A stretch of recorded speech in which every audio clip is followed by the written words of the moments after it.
أعوذ بالله من الشيطان الرجيم بسم الله الرحمن الرحيم الحمد لله رب العالمين وبه نستعين وهو المعين وصلى الله على محمد وأهل بيته الطيبين الطاهرين السلام عليك يا أبا عبد الله الحسين السلام عليك يا أبا عبد الله الحسين السلام عليك يا أبا عبد الله الحسين صلوا على محمد وآل محمد اللهم صل على محمد وآل محمد.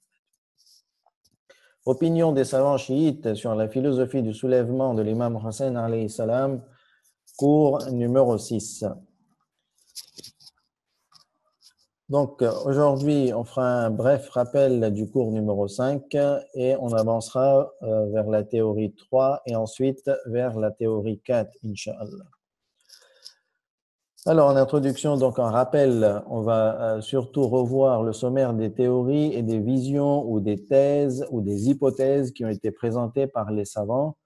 Et on avait dit donc qu'on va présenter durant tous ces cours une synthèse de la plupart et des principales approches concernant la philosophie du soulèvement de l'imam Hussein alayhi salam. Donc la première hypothèse, la première théorie, se sacrifier pour l'absolution des péchés. Sachant qu'ici, dans mes cours, j'utilise le terme des fois théorie, hypothèse, thèse, avec la même signification. Je ne veux pas ici dire que lorsque j'emploie le mot théorie, que c'est absolument accepté par les savants ou pas. Des fois, c'est en stade d'hypothèse ou de thèse. Donc, on peut même englober et utiliser d'autres mots, d'autres synonymes pour dire approche, vision, regard, concernant le sujet traité. Donc, la première hypothèse ou la première, on va dire, thèse, c'était se sacrifier pour l'absolution des péchés. Et on avait aussi apporté certaines objections concernant cette vision. Ensuite, dans le cours d'hier, on avait présenté avec pas mal de détails la deuxième théorie, la deuxième vision sur le fait que l'imam alayhi salam voulait devenir martyr par soumission à Allah subhanahu wa ta'ala et que c'était son objectif principal. Et cet objectif était un objectif purement métaphysique, l'adoration d'Allah subhanahu wa ta'ala, et donc inintelligible, et on pouvait pas l'utiliser en tant que modèle. Donc cet événement, on ne pouvait pas l'utiliser en tant que modèle pour se soulever contre les gouvernements despotiques et tyranniques. Et on avait aussi apporté des remarques et des objections concernant cette vision.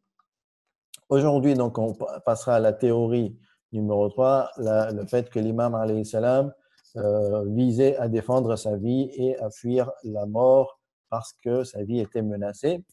On va aussi voir la quatrième théorie qui est très présente chez pas mal de savants, fonder un gouvernement islamique juste. Cinquième théorie, se sacrifier pour redonner vie à l'âme de la Ummah. Sixième théorie, faire face aux dérives ultimes de la gouvernance du califat. Septième théorie, la théorie des objectifs multiples et parallèles. Huitième, la théorie des objectifs évolutifs et le pragmatisme. Et enfin, neuvième et dernière théorie présentée dans nos cours, la visée d'objectifs de degrés différents et distincts. Sachant que les théories numéro 2, 4 et 5 sont très très célèbres parmi les savants. Donc, passons à la théorie numéro 3, défendre sa vie. Donc, l'objectif de l'agissement de l'imam, tout l'événement de Karbala, c'était en fait pour préserver et défendre sa propre vie, la vie de l'imam, donc, car celle-ci était menacée à Médine et à la Mecque, et on verra même que partout dans les territoires islamiques. Et donc, si sa vie n'avait pas été menacée, alors l'imam alayhi salam serait resté à Médine et serait isolé des affaires de la gouvernance et ne se serait pas immiscé dans toutes ces affaires, en fait. Donc ça, c'est la théorie ou la thèse ou l'hypothèse qui est présentée par certains savants, et ils soutiennent cette vision par des textes. Donc, à aucun moment, on va dire que l'imam alayhi salam visait à former un gouvernement ou aller apporter de la réforme dans la Ummah. S'il s'est soulevé, c'est parce qu'il a été poussé à le faire pour défendre sa propre vie. Alors, plusieurs indices, plusieurs arguments et textes sont avancés concernant cette théorie et pour la soutenir. Premièrement, la vie de l'imam alayhi salam était menacée à Médine. Et là-dessus, il n'y a pas de doute. Lorsqu'on lit les récits, on retrouve pas mal de récits l'indiquant. Par exemple, la lettre de Yazid à Walid, lorsque Muawiyah meurt, Yazid devient calife et tout de suite, il envoie une lettre à Walid, qui est son gouverneur à Médine, pour prendre l'allégeance de l'imam Hussein alayhi salam. Donc, il lui envoie un message et il lui dit, convoque Hussein, Abdallah ibn Omar, Abdallah ibn Zubayr pour qu'ils me prêtent serment d'allégeance, agis avec force et ne leur donne aucune alternative sur l'allégeance, quitte à prendre finalement leur vie. Donc on voit sur ce texte que la vie de l'imam est dès le départ mise en danger. Deuxième texte, lors du départ de l'imam Hussein alayhi salam à Médine, donc à la tombée de la nuit, donc on voit que déjà il veut se dissimuler, il veut partir et fuir et ne pas être vu par les soldats. Donc à la tombée de la nuit de cette deuxième journée, le samedi 28 Rajab, Walid envoya ses hommes à Hussein, à qui leur dit « Attendez jusqu'au matin que vous décidiez et nous de même ». Ils le laissèrent tranquille pour cette deuxième nuit, c'est-à-dire la veille au soir du dimanche 29 Rajab, et n'insistèrent pas. Excusez-moi pour l'explication de départ. Finalement, cette première nuit, c'est pas la nuit où va sortir l'imam, c'est cette seconde nuit. Hussein quitte Médine durant 7 nuits, donc il quitte Médine la nuit d'après, alors qu'il ne restait que 2 jours au mois de Rajab de l'an 60 de l'Hégire. Il était accompagné de ses enfants, de ses frères, des fils de son frère, de la plupart des membres de sa famille, à l'exception de Mohammed ibn Hanafiya. Et en jaune, vous voyez cette phrase qui nous indique que sa vie était en danger. Il récitait le verset coranique en quittant la ville.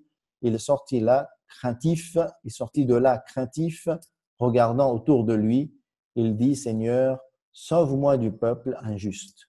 Donc, cet agissement, cette action de l'imam montre qu'il craignait pour sa vie. Deuxième argument, sa vie était aussi menacée à la Mecque. On trouve un texte dans le martyr de Hussein de Sheikh al-Mufid, lorsque Hussein alayhi salam voulut partir vers l'Irak. Donc, il est à la Mecque, il veut quitter la Mecque. Il tourna autour de la maison sacrée, parcourut la distance entre les monts Safa et Marwa. Il a fait le sa'i, se libéra de son état d'ihram et changea son intention d'accomplir le hajj en umrah. Ensuite, il ne pouvait plus achever le hajj. Pourquoi? Craignant d'être capturé à la Mecque et envoyé à Yazid, donc voué à la mort. Alors, il quitta la Mecque précipitamment. Donc, ce texte, il est clair, l'imam était menacé. Troisième texte, sa vie, finalement, elle était menacée partout, pas uniquement à Médine et à la Mecque. Lors d'une dernière conversation avec Ibn Zubayr, l'imam lui dit, par Allah, me faire tuer un enfant à l'extérieur de la Mecque, donc de cette ville sacrée, mais préférable que de me faire tuer un enfant à l'intérieur.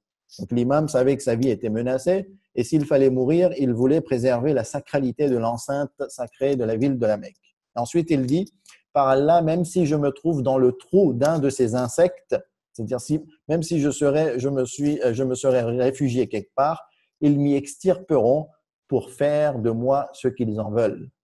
Par Allah, ils me violenteront exactement comme les Juifs qui avaient violé la sacralité du sabbat. Donc là, ce texte aussi, il est clair, indiquant la menace qui pesait sur la vie de l'imam, alayhi salam.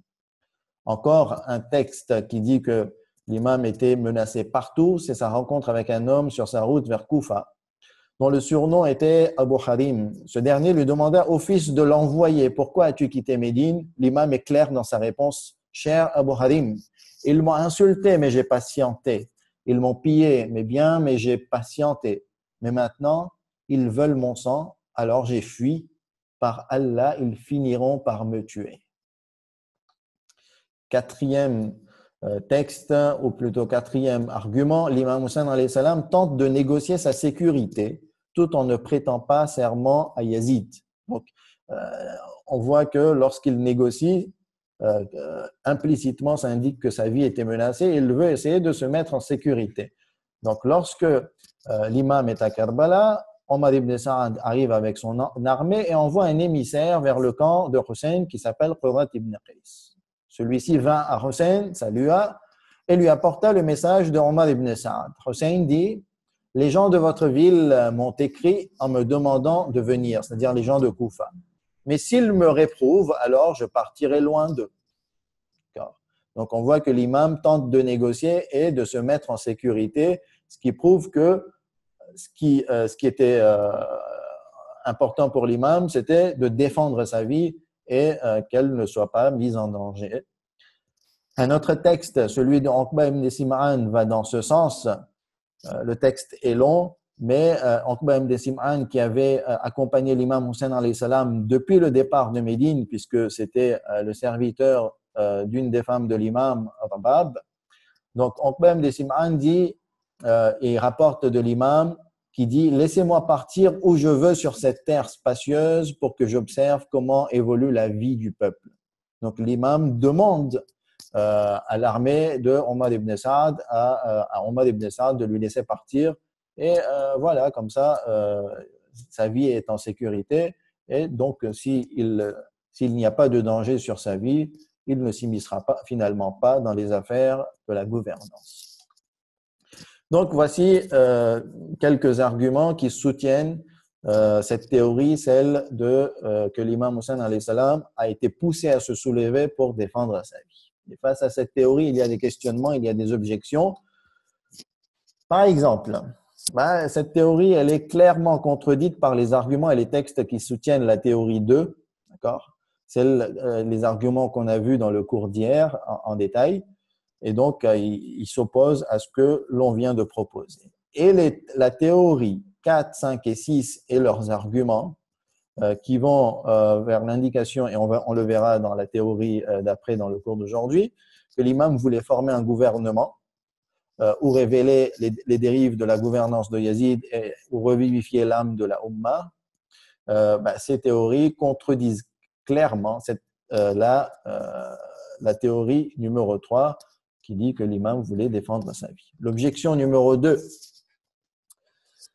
si on réfléchit bien, et lorsqu'on étudie, et on le verra, les arguments de la théorie 4, si la vie de l'imam alayhi salam était menacée, c'était parce que les gens de la gouvernance et Yazid soupçonnaient qu'il tentait de former un gouvernement et qu'il tentait de faire chuter, renverser le régime de Yazid. Et c'est pour cette raison que sa vie était menacée. Donc, automatiquement, l'objectif de l'imam alayhi salam n'était pas de défendre sa vie, mais plutôt de former un gouvernement. Et donc, on en viendra à la théorie numéro 4. Et en fait, si l'imam alayhi salam a vu sa vie menacée, c'était qu'il a été contraint à se précipiter dans ses plans, mais rien n'a changé dans ses plans, parce que dans ses plans, il voulait former un gouvernement.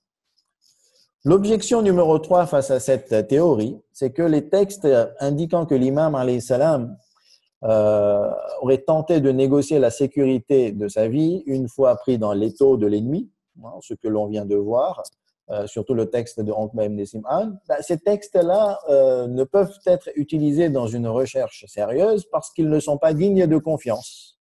Et pourquoi ils ne sont pas dignes de confiance? Parce qu'il y a des critiques concernant leur transmission. Déjà, ces textes sont peu nombreux, certains d'entre eux sont dans des sources tardives, et ce que l'on vient de voir et qu'on a rapporté dans les sources primaires comme celle d'Abou Mikhnaf, finalement, quand on étudie la chaîne de transmission, il y a des personnes qui ne sont pas dignes de confiance.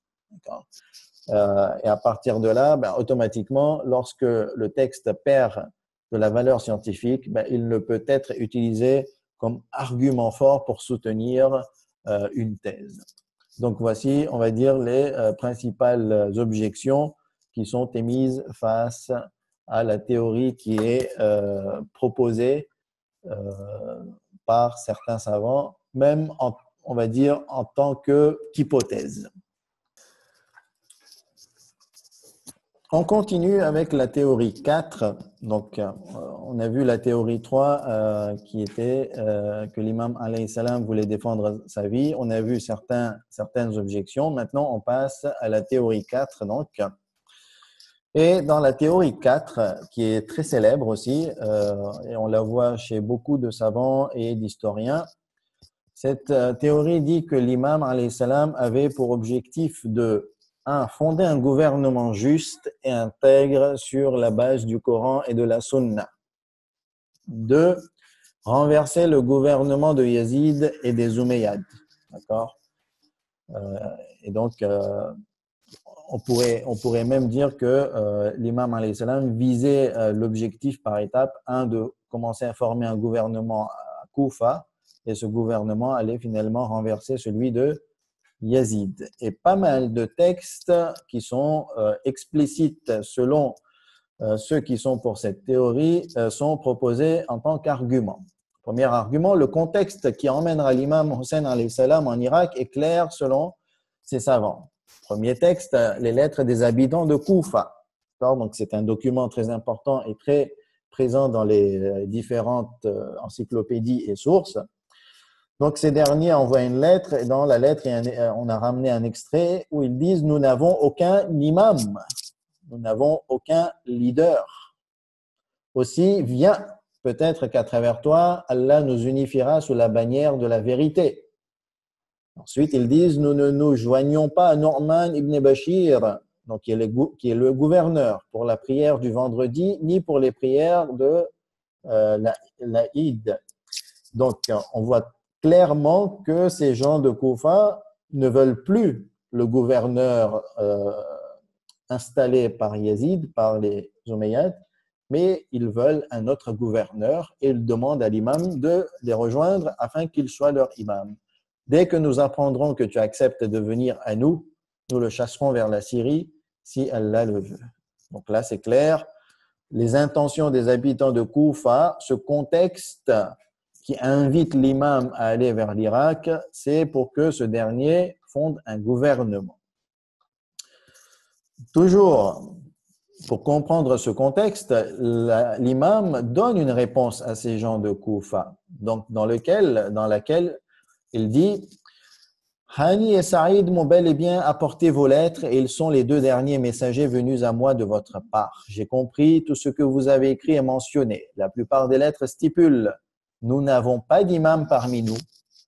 Viens pour qu'Allah nous unisse à la faveur de ta présence dans la guidance et la vérité. » Donc l'imam confirme dans sa lettre ce qu'il a compris des gens de Koufa. Et ensuite, il dit, à la fin de la lettre, « Je jure que n'est imam que celui qui gouverne. » Donc l'imam parle clairement de gouvernance, qui gouverne selon le livre, le Coran donc, se conforme à la justice, professe la religion vraie et dédie sa personne à l'essence d'Allah subhanahu wa ta'ala.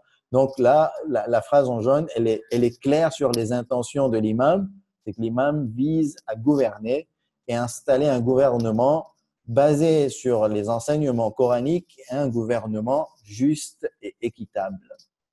Et surtout, gouverné par une personne pleine de piété et de vertu. Deuxième argument, c'est l'envoi de Muslim ibn Aqil de la part de l'imam Hussein alayhi salam à Koufa. D'accord?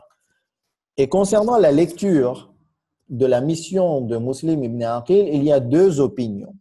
Et les deux opinions soutiennent et forment un argument suffisant pour la théorie numéro 4.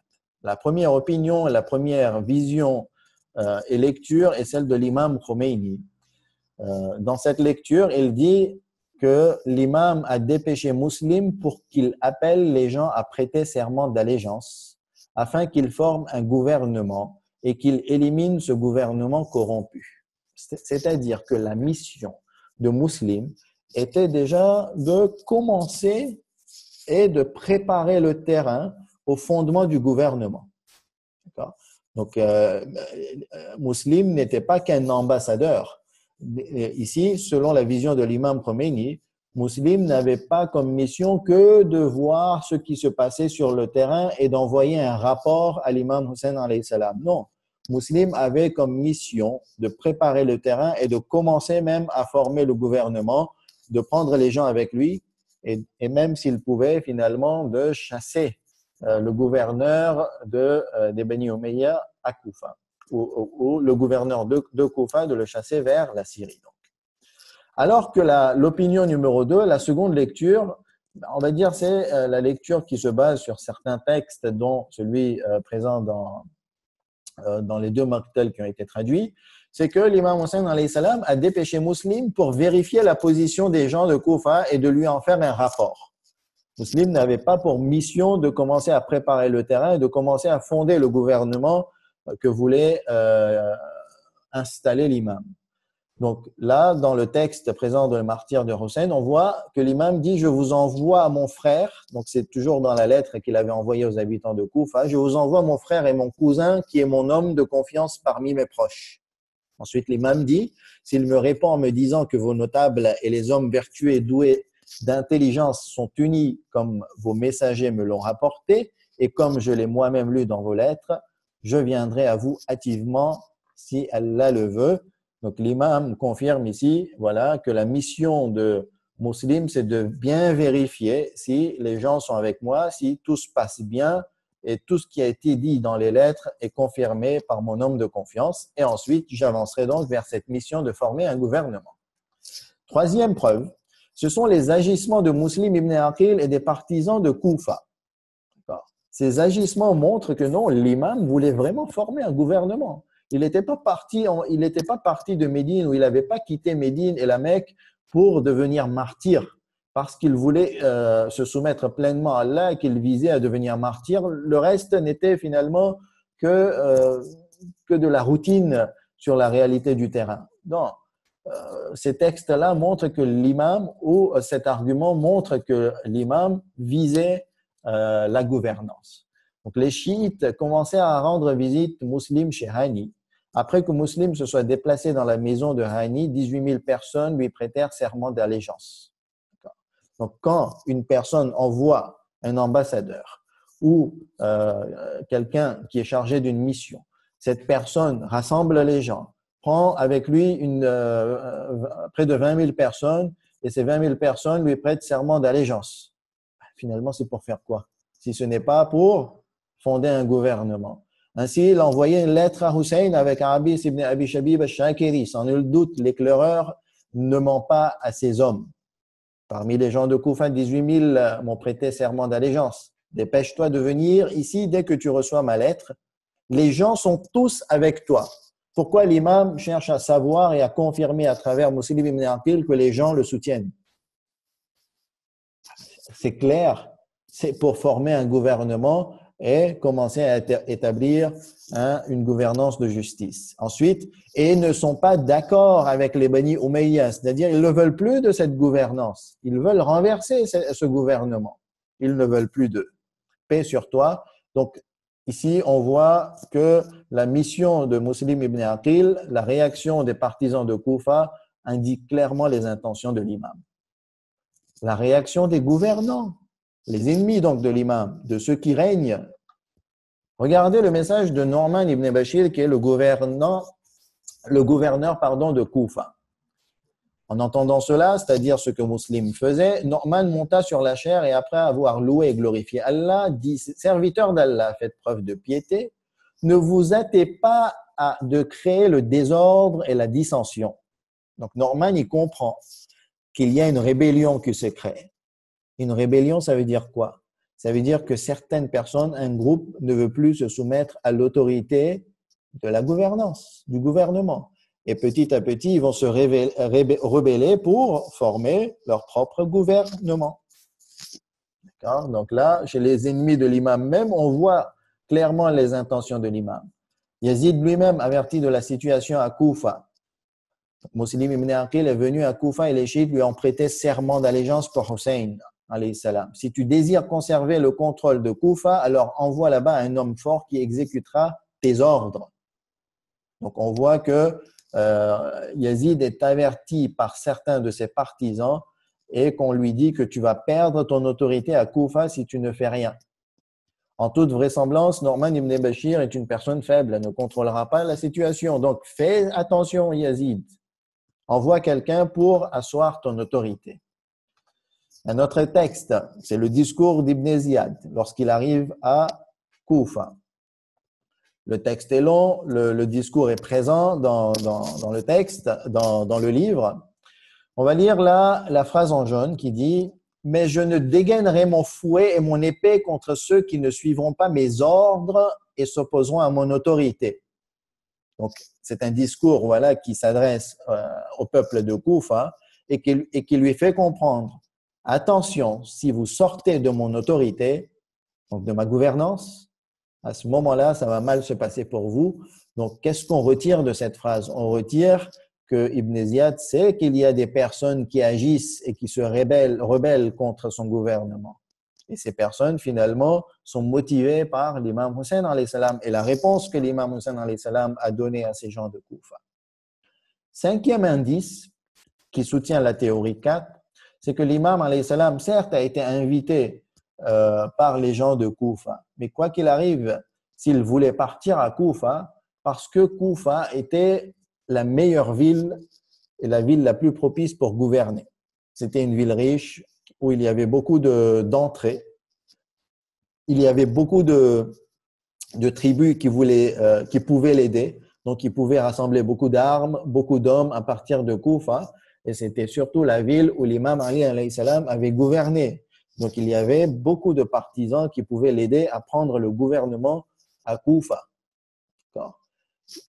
Je ne sais pas si vous vous souvenez, dans le livre L'événement de Karbala, on avait, même dans le résumé, on avait fait part que l'imam Hussein alayhi salam avait pas mal de partisans au Hijaz et que Abdullah ibn Zubayr, finalement, il était jaloux et il voulait quelque part se débarrasser de l'imam Hussein alayhi salam du Hijaz pour avoir une chance de gouverner là-bas. Cela veut dire que l'imam avait des partisans à Médine et même à la Mecque. Mais la ville de Koufa était la plus propice pour justement arriver à son objectif et atteindre son but.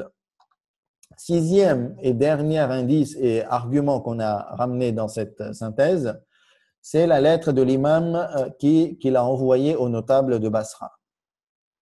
Dans cette lettre, on voit que c'est explicite, l'intention de l'imam est explicite. Nous sommes sa famille, c'est-à-dire la famille du prophète de Dieu. J'ai pris un extrait de la lettre. Ses proches alliés, ses dépositaires du message du prophète, ses héritiers et les plus en droit de remplir ses fonctions devant le peuple. Quand l'imam dit que nous sommes les plus en droit de remplir ses fonctions, les fonctions du prophète qui étaient de gouverner, donc là, l'intention de l'imam, maintenant, elle ne peut plus être plus claire. Au lieu de cela, les gens se sont appropriés nos droits. Nous n'avons pas protesté parce que nous ne voulions pas provoquer une division et nous souhaitions le meilleur pour la communauté. Mais nous savions que nous étions les plus habilités à détenir cette position que ceux qui se l'ont appropriée. L'imam confirme encore une fois son intention.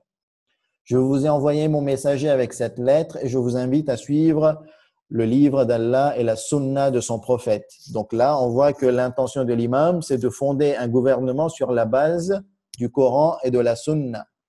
La sunna a péri de toute évidence alors que les innovations ont vu le jour. Donc l'imam veut se débarrasser, veut renverser ce gouvernement qui ne suit plus la sunna. Si vous m'écoutez et que vous m'obéissez, donc l'imam cherche à avoir des partisans à Basra. Pourquoi une personne chercherait à avoir des partisans si ce n'est pour former un gouvernement? Je vous guiderai sur le droit chemin, que la paix et la miséricorde d'Allah soient sur vous. Donc, lorsqu'on étudie tous ces textes et ces textes, ils nous paraissent si clairs, finalement, la thèse et la théorie la plus fondée serait de dire que l'imam alayhi salam voulait fonder un gouvernement islamique juste, basé sur les enseignements coraniques et prophétiques, et voulait se débarrasser du gouvernement de Yazid et des Omeyyades.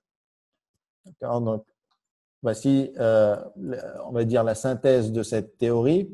Mais contre cette théorie, il y a des objections, il y a des remarques, et on va les exposés. La première objection, c'est que on revient quelque part à un argument proposé par la théorie numéro 2. L'imam Hussein alayhi salam, il ne faut pas l'oublier, selon le dogme chiite, est un être transcendant. C'est-à-dire qu'il est infaillible et surtout qu'il a le ilm al-ghayb, qu'il connaît tout. Il a la science infuse, il a la science de l'invisible.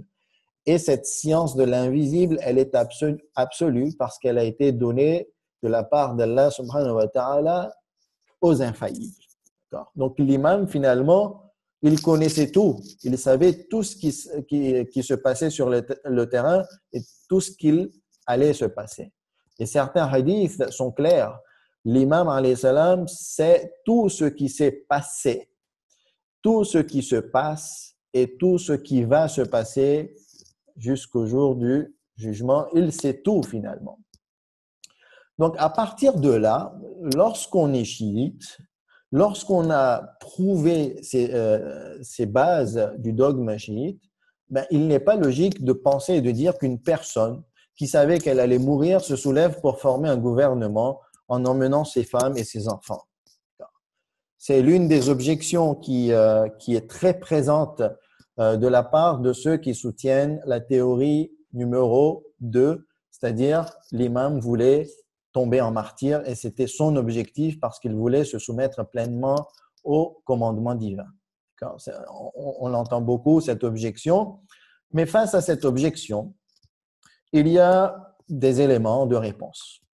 Le premier élément, c'est que, il faut déjà ouvrir le débat concernant la science absolue de l'imam. Lorsqu'on ouvre le débat, ce n'est pas si catégorique que cela. Et chez les savants, il y a plusieurs écoles, il y a plusieurs courants concernant ce thème, et certains ne sont pas d'accord sur l'étendue de la science absolue de l'imam. Donc, certains savants, comme ce que l'on retire de certains écrits de Cheikh al-Moufid, certains savants croient que l'imam ne savait pas tous les détails de l'événement.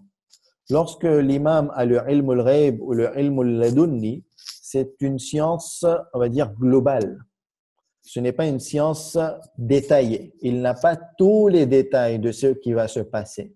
Donc, il ne savait pas quand il allait mourir ou qui allait le tuer exactement et les détails qui allaient se passer sur le terrain. D'ailleurs, une grande polémique a été lancée après la publication du livre Shahid et Javid. Vous vous souvenez?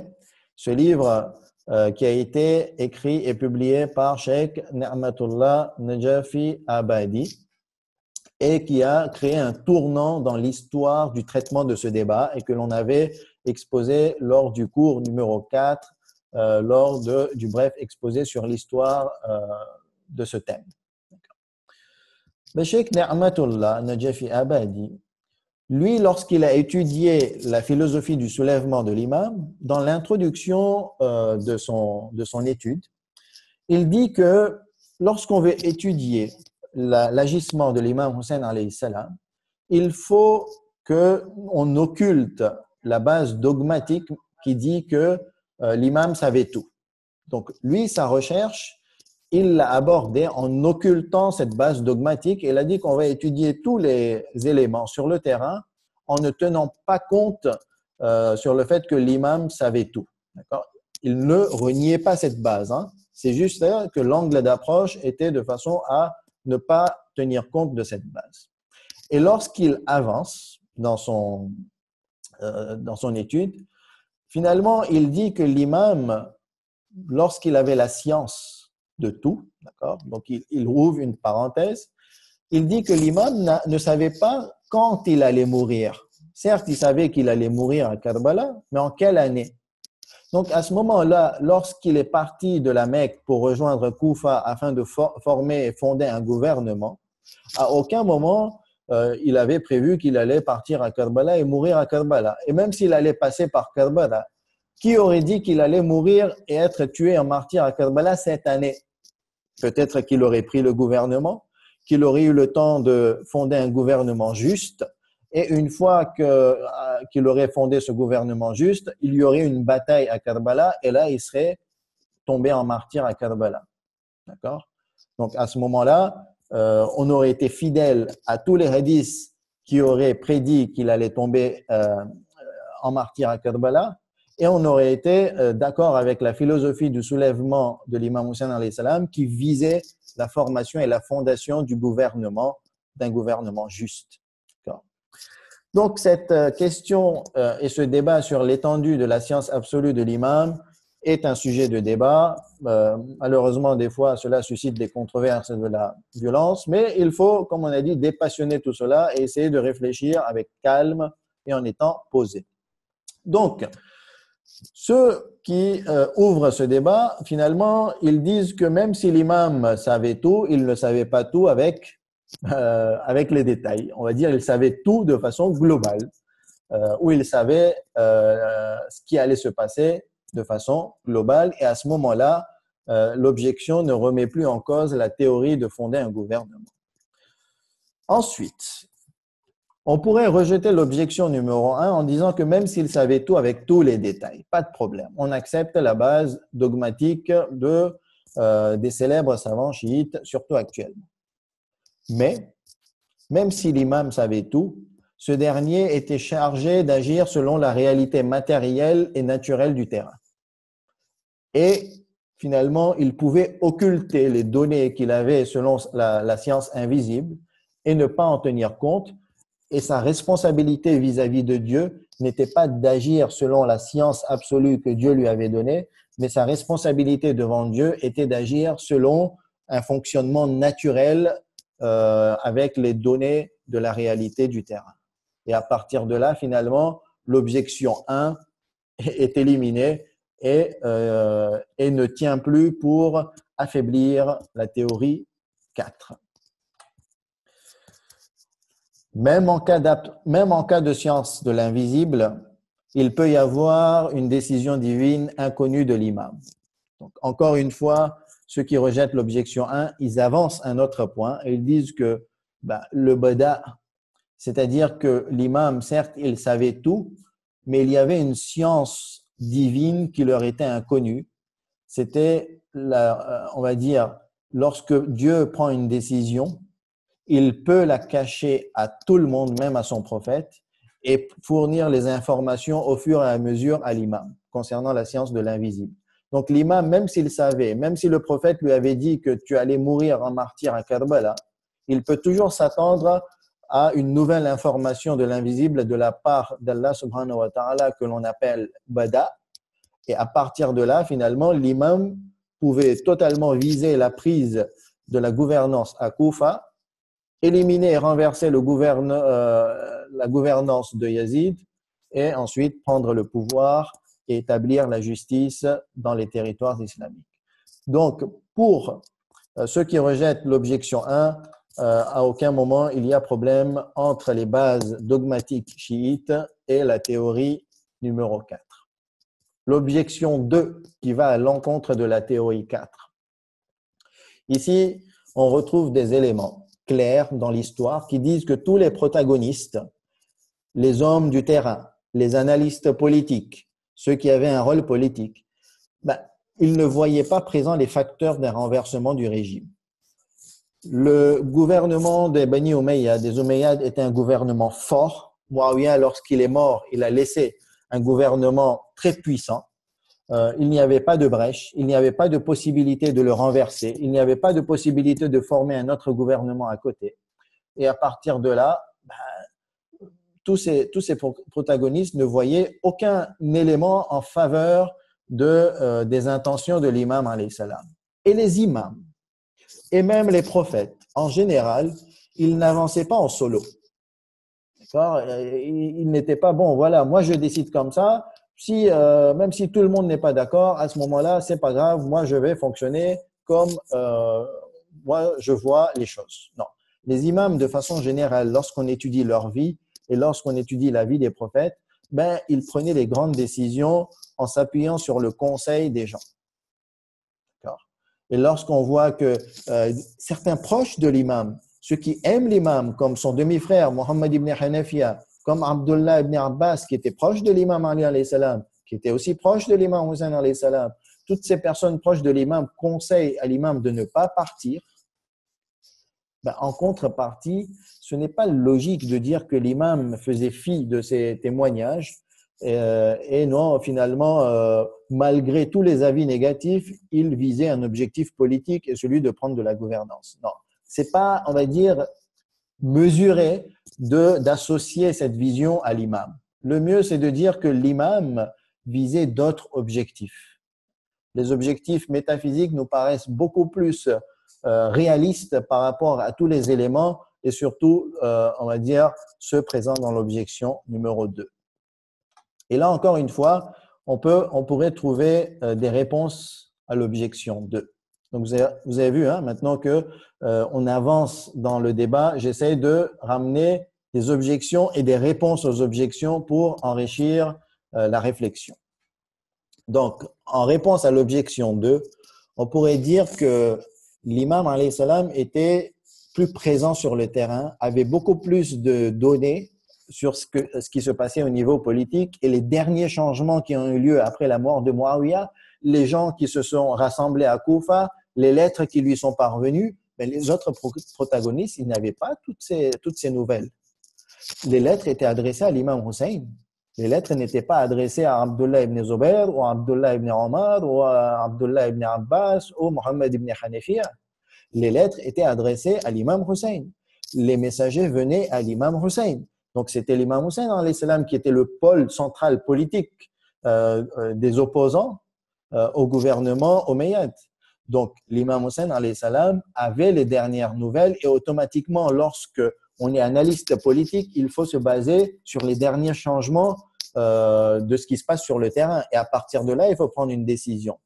Donc, c'est fort possible que les protagonistes et hommes du terrain qui donnaient des avis négatifs à l'imam Hussein alayhi salam, eux, ils avaient une vision un petit peu ancienne de ce qui s'était passé à Koufa avec l'imam Ali alayhi salam, avec l'imam Hassan alayhi salam. Et c'est pour cette raison qu'ils mettaient en garde l'imam Hussein alayhi salam de ne pas s'approcher de Koufa et d'avoir peur des gens de Koufa et de leur tromperie. D'accord? Donc, eux, c'est fort possible qu'ils se basaient sur ces, on va dire, ces données qui sont maintenant devenues anciennes, alors que l'imam a des données très, très fraîches, très, très nouvelles sur le terrain. De l'autre côté, l'analyse de l'imam sur le soulèvement populaire se basait sur des données réelles. Imaginez un instant que voilà, vous êtes un protagoniste politique, comme l'imam Hussein alayhi salam, et des milliers de personnes s'engagent avec vous. Vous voyez qu'il y a une ferveur énorme sur le terrain.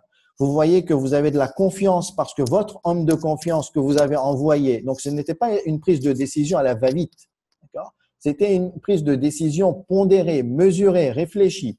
Lorsque l'imam envoie son homme de confiance qui est musulman, et ce dernier, musulman, voit que non, tout se passe très bien, il y a une ferveur énorme. Les gens sont réellement avec l'imam Hussein alayhi salam. Lorsque vous avez ce genre de données, lorsque vous voyez une ouverture claire pour fonder un gouvernement, ben à ce moment-là, il ne faut pas laisser passer cette chance. Et d'ailleurs, Cheikh Toussi, ben il défend cette vision, cette théorie 4 à travers cette réponse, à travers cette vision. C'est que l'imam, alayhi salam, lorsqu'il a une réelle chance sur le terrain de bâtir un gouvernement juste, il lui est obligatoire, wajaba alayh, il lui est obligatoire d'établir ce gouvernement et d'établir la justice pour les musulmans. Donc l'imam, quelque part, lorsqu'il voit ces données sur le terrain et qu'il se base sur les données réelles et le fonctionnement naturel du terrain, en occultant sa science infuse, à ce moment-là, on pourrait même dire que non, il serait chargé d'aller former ce gouvernement et d'établir la justice. L'objection numéro 3.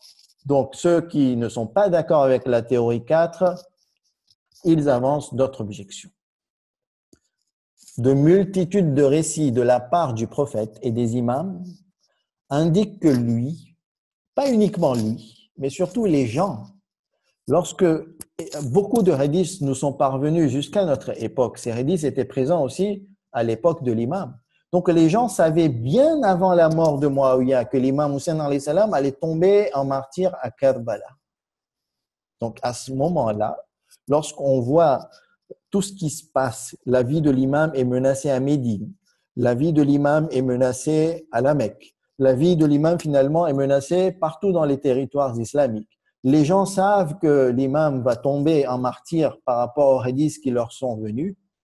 À ce moment-là, ce n'est pas logique de dire que l'imam cherchait encore à vouloir bâtir un gouvernement islamique et que les gens s'attendent aussi que l'imam bâtisse un gouvernement islamique parce que les gens savaient finalement que l'imam allait tomber en martyr à Karbala. Donc à partir de là, il est mieux de revenir à la théorie 2 parce que l'intention de l'imam dans la théorie 2, elle est beaucoup plus conforme à l'objection, au contenu de l'objection 3, c'est-à-dire qu'il voulait tomber en martyr et cela était clair pour lui et pour les gens. Je vais laisser cette objection en suspens et on avance avec l'objection 4 qui est la dernière objection pour la présentation d'aujourd'hui et surtout contre la théorie numéro 4. C'est cette objection, elle est présentée par Shahid Shariati, docteur Shahid Shariati. Si l'imam Hussein alayhi salam avait réellement voulu former un gouvernement à Koufa, à ce moment-là, ce n'est pas, on va dire, normal qu'il agit de façon ouverte. Il aurait dû agir en secret et de façon dissimulée. Lorsqu'on étudie l'histoire, on voit que même bien avant la mort de Muawiyah, l'imam Hussein alayhi salam avait des velléités contre le gouvernement de Muawiyah. C'est comme s'il attendait justement cette brèche et que cette brèche s'ouvre, qu'il prenne le pouvoir et qu'il renverse le gouvernement des Omeyyades.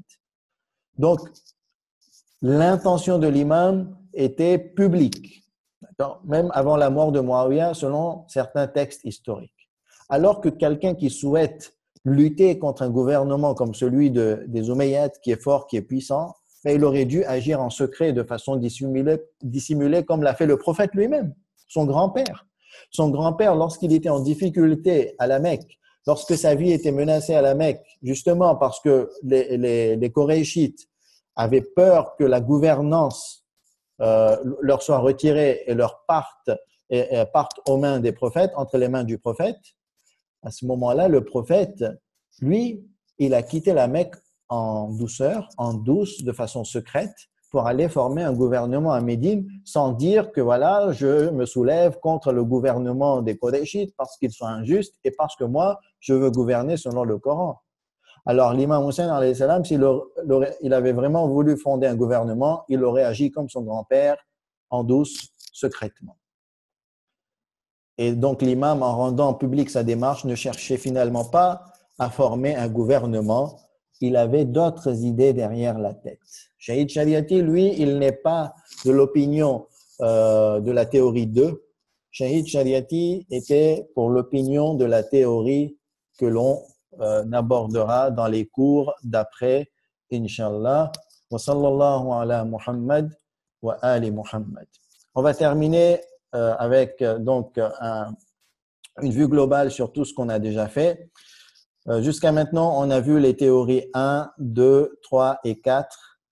À partir du prochain cours, on verra les théories 5, 6, 7, 8 et 9, Inch'Allah. Et on termine ce cours avec donc cette vision sur notre sommaire. Allahumma salli ala Muhammadin wa ali Muhammad. Assalamu alayka ya Aba Abdillah al-Husayn. وعلى الأرواح التي حلت بفنائك عليكم مني سلام الله أبدا ما بقيت وبقي الليل والنهار